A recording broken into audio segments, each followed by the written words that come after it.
তার ভিতরে গুরুত্বপূর্ণ 7টি দাবি না আজকে আমাদের অবস্থান কর্মসূচি। এক এক ভাই এক একটি বিষয়ের উপরে কথা বললেন। এ পর্যায়ে আমাদের সামনে কথা বললেন মোহাম্মদ আরমান, একজন ভারতপত্রের ছাত্র। প্রিয় আরমান, আমরা এক একজনে এক একটি বিষয় নিয়ে কথা বলবো, জাতির সামনে তুলে ধরবো, সাংবাদিক ভাইরা চোখ করবেন, সেই বিভাগ খন্ড খন্ড ছোট ছোট ভিড় বানিয়ে পরবর্তী সংবাদ রচনা করবেন বলে আমরা বিশ্বাস করি।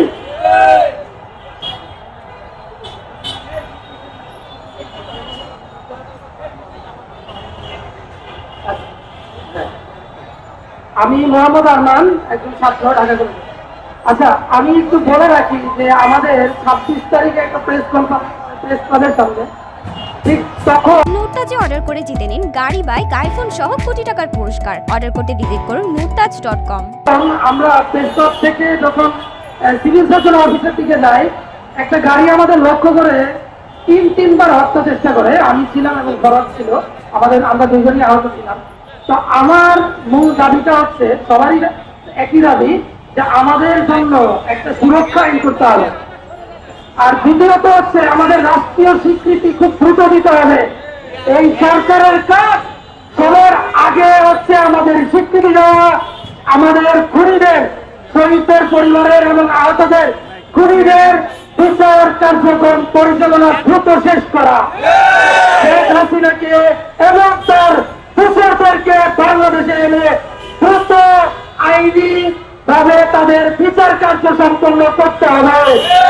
আমরা আহতরা কেউ ক্যাটাগরি ধরে আন্দোলনে চাইনি, সুতরাং কোন ক্যাটাগরি থাকবে না। আমাদের যে আহত ভাইরা গুরুতর আহত, তাদেরকে সুচিকিৎসার অন্তর্ভুক্ত করতে হবে এবং তাদের প্রয়োজনে বিদেশে চিকিৎসার জন্য নিয়ে যেতে হবে। যারা কিছুটা সুস্থ আছেন তাদেরকে পুনর্বাসনের ব্যবস্থা করতে হবে।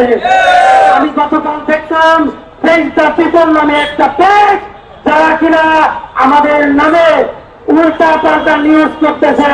তারা বলছে আমরা 50 লাখ টাকা চাই। আমরা কোনো টাকা চাই না, আমরা চাই দেশ ভালো থাকুক, দেশের মানুষ ভালো থাকুক, আহত এবং আহতদের পরিবার সুন্দরভাবে জীবন যাপন করুক।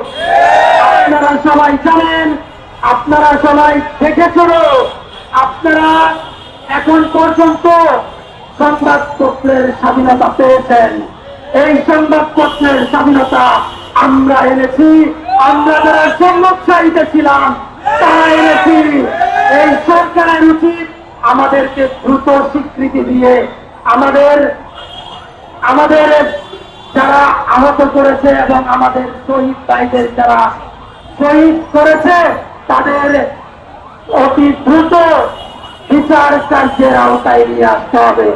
আমার মূল দাবি হচ্ছে, আমরা গত 26 তারিখ হত্যা চেষ্টার মুখোমুখি হয়েছি, তাদেরকে অবশ্যই 24 ঘন্টার মধ্যে তাদেরকে ফাইন্ড আউট করে তাদের বিচার কার্য সম্পন্ন করতে হবে। মিডিয়া ভাইদের বলতে চাই, ওই গাড়ির আমাদের নাম্বার আমরা ছবি তুলে রেখেছি, ওই গাড়িতে যারা ছিল তারা ছবি তুলে রেখেছি এবং আমাদের কাছে ভিডিও ফুটেজ আছে। আমরা শাহবাগ থানায় অভিযোগ দায়ের করলেও এখন পর্যন্ত কোন ধরনের সাড়া আমরা পাইনি। আমরা আহতরা কি নিরাপদ? নিরাপদ না। আমাদের হত্যা চেষ্টা চলছে। যাদের নিরাপত্তা দরকার, আমাদের আহতদের নিরাপত্তা দরকার, শহীদ পরিবারের নিরাপত্তা দরকার। আমরা নিরাপত্তা পাচ্ছি না, পাচ্ছে কারা? যাদের নিরাপত্তা না দিলেও তারা সুন্দরভাবে রাস্তায় চলাফেরা করতে পারে, তাদেরকে নিরাপত্তা দেওয়া হচ্ছে। সুতরাং আমরা চাই আমাদের সুরক্ষা আইনটা দ্রুত হোক, আমাদের স্বীকৃতি দিক। আমরা কোন ক্যাটাগরির অন্তর্ভুক্ত হতে চাই না। ক্যাটাগরি, আমরা ক্যাটাগরি ধরে আন্দোলন করি নাই। আমার বক্তব্য দীর্ঘায়িত করবো না। আমি 4-5 মাস আগে আমার নিজের বড় একটি চাকরি হারাই। আমি আইটি প্রফেশনাল হিসেবে ইউএস এর একটা কোম্পানিতে চাকরি করতাম। এখন আমি মানবতার জীবনযাপন পালন করছি। আমি এখন চিকিৎসার জন্য দৌড়াচ্ছি। সিভিল সার্জন থেকে বিভিন্ন মেডিকেল থেকে সিভিল সার্জনে আমাদের হয়রানি বন্ধ করতে হবে, আমাদের জন্য ফিল করতে হবে। আমাদের দ্রুত চিকিৎসা করার জন্য আসলে একটা কথা বলি, এমআইএস যারা আছে, এমআইএস অন্তর্ভুক্ত যারা আছে, তারা চিকিৎসকের কাছে গেলে নাপা ধরে দেয়, নাপা ধরে দিলে চলবে না, সুচিকিৎসা নিশ্চিত করতে হবে, একটা কাউন্সিল করতে হবে, মানসিক চিকিৎসার জন্য একটা কাউন্সিল করতে হবে। তো আমি আমার কথা দীর্ঘায়িত করবো না, আমি আমার কথা এখানেই শেষ করছি, বাকিদের কথা আপনারা শুনবেন। আমি এখন মাইকটি হ্যান্ড ওভার কাছের বাইরে যাচ্ছি।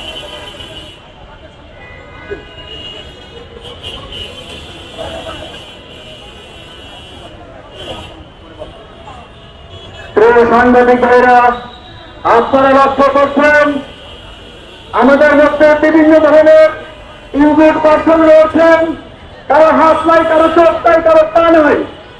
আমি একজন শিক্ষক, যখন দেখেছিলাম ছাত্রদেরকে গুলি করা হচ্ছে, তখন ছাত্রদের পাশে দাঁড়িয়েছিলাম, আমাকেও গুলি করা হচ্ছে, আমার পায়ে এখনো গুলি রয়েছে, আমার এক ছাত্র পাশে রয়েছে, তার চোখ চলে গেছে, তিনি গুলিয়া দেখতে পান না, তার চোখে এখনো গুলি রয়েছে। আমরা তার মুখ থেকে এখন কথা শুনবো। আবিদুর রহমান একজন লড়াকু সৈনিক, চোখ হারিয়ে একজন যোদ্ধা।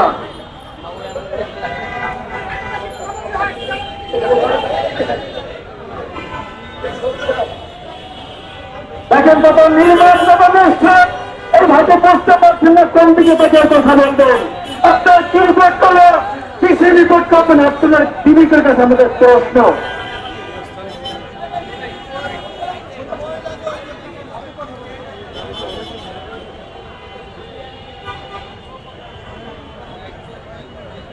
আসসালামু আলাইকুম ওয়া রাহমাতুল্লাহ। সত্যের প্রতিকূলে গেছিল পাল্টে দিতে এদেশটাকে, পাল্টে সুতাগতি যেটার মতো নিচ্ছে ঘটিয়ে পরাধীন শুধুই মরা, কারো চক্ষুশূল, কারো বা বোঝা। তবে কি এটাই বলে স্বাধীনতা?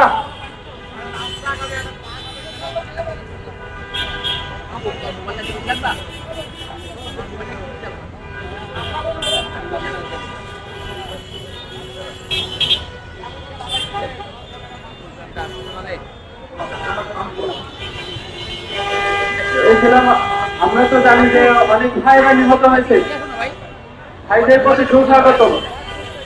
কেননা যে ভাইরা আজ মারা গেছে, আল্লাহ তাআলা তাদেরকে শহীদ মর্যাদা দান করুক।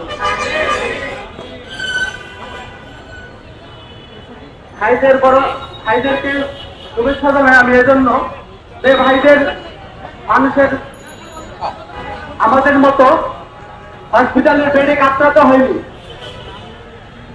আমাদের মতো পরিবারের আত্মচিৎকার আর বেদনাদায়ক শব্দ শুনতে হয়নি। পুলিশের যখন আন্দোলনরত অবস্থায় আমরা দেখি, পুলিশ আমাদেরকে এলোপাথারি গুলি করে।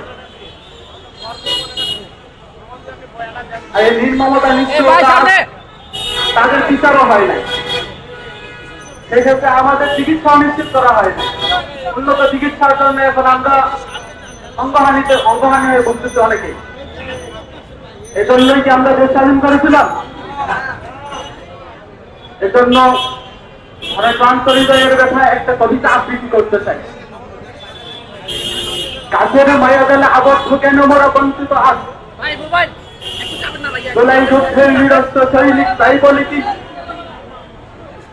চাপা কণ্ঠের কান্না, অশ্রুসিক্ত নয়ন, দেখিবে কি প্রভু তাদের এই ভুবন। এটা কি কেবলই রক্তের গন্ধ সুখে, স্নেহ মমতার নয়। ধরা ক্লান্ত হৃদয়ের ব্যথা, তাদের বাবলি কথা। আমি কোন বিপ্লবী বীর যোদ্ধা নয় জানি, তোরাইয়ের এক পরাধীন যোদ্ধা আমি। কেন বঞ্চিত আমি?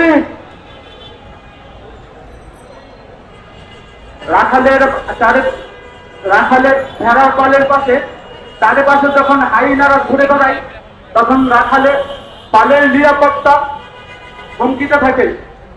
আর সেটা আমরা আজকে সচক্ষে দেখতেছি। আমাদের দেশের রাষ্ট্রীয় উচ্চ পর্যায়ের কর্মকর্তা যারা আছে তাদের মাধ্যমে তাদেরকে কাজ করতে দেওয়া হচ্ছে না, আমাদেরকে নিয়ে। তাদের হাত পা বাঁধা, তাদের শিকল গাড়িতে তাদেরকে আবদ্ধ করে রাখা হয়েছে। আমরা এই বৈষম্যের গুরুত্ব দেখতে চাই। এই বলে আমার বক্তব্য শেষ করতে। আসসালামু আলাইকুম।